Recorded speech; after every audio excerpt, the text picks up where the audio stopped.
Welcome to good news India.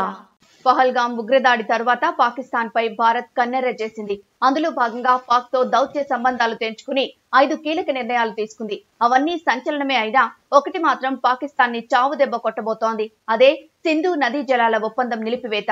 ఈ చర్య వల్ల పాకిస్తాన్ ఎడారిగా మారడం ఖాయం అంటున్నారు నిపుణులు. సింధు నది టిబెట్ లో పుట్టి భారత్ పాక్ మీదుగా 3180 కిలోమీటర్లు ప్రయాణించి అరేబియా సముద్రంలో కలుస్తుంది. ఈ మార్గ మధ్యంలో ఈ నదిలోకి ప్రధానంగా 6 ఉపనదులు కలుస్తుంటాయి. సింధు నది పరివాహక ప్రాంతం దాదాపు 11.2 లక్షల కిలోమీటర్లు వ్యాపించి ఉంది. అది పాకిస్తాన్ లో 47%, భారత్ లో 39%, చైనాలో 8%, ఆఫ్ఘనిస్తాన్ లో 6% ఉంది.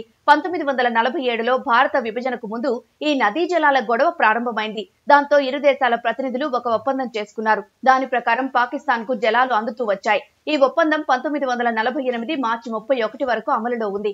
1948 ఏప్రిల్ 1న ఈ ఒప్పందం ముగిసిపోవడంతో భారత్ నీళ్లు ఆపేసింది. దీనివల్ల పాకిస్తాన్ లో జల సంక్షోభం ఏర్పడింది. దీంతో పాకిస్తాన్ ఐక్యరాజ్య సమితికి విజ్ఞప్తి చేయడంతో ఐక్యరాజ్య సమితి రంగంలోకి దిగింది. ప్రపంచ బ్యాంక్ మధ్యవర్తిత్వంతో దాదాపు 10 ఏళ్ల చర్చల తర్వాత 1960 సెప్టెంబర్ 19వ తేదీన నాటి భారత ప్రధానమంత్రి జవహర్ లాల్ నెహ్రూ, పాకిస్తాన్ అధ్యక్షుడు అయూబ్ ఖాన్లు ఒక చరిత్రాత్మక ఒప్పందంపై సంతకాలు చేశారు.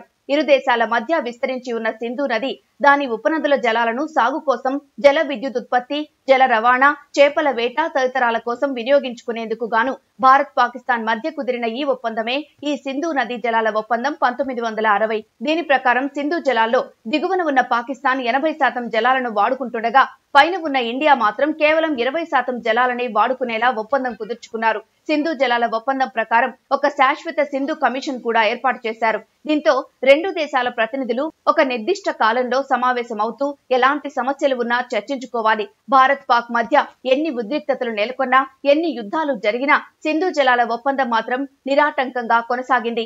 ఈ క్రమంలో 2020లో సింధు జలాల ఒప్పందం జరిగి 60 ఏళ్లు పూర్తి కాగా రెండు దేశాల మధ్య భేటీ జరగాల్సి ఉంది. అయితే అప్పుడు కరోనా మహమ్మారి కారణంగా ఆ సమావేశం జరగలేదు. సింధు జలాల ఒప్పందం రద్దయితే ఆ నీళ్లపై ఆధారపడి బతుకుతున్న పాకిస్తాన్ ప్రజలు, కంపెనీలు, వ్యవసాయ రంగం అన్ని కుదేలవుతాయి. అక్కడి ప్రజలు నీరు లేక అల్లాడిపోవడమే కాక పంటలకు నీరందక వ్యవసాయం నిలిచిపోయి పాకిస్తాన్ ఎడారి ప్రాంతంగా మారనుంది. For more interesting updates please subscribe good news India.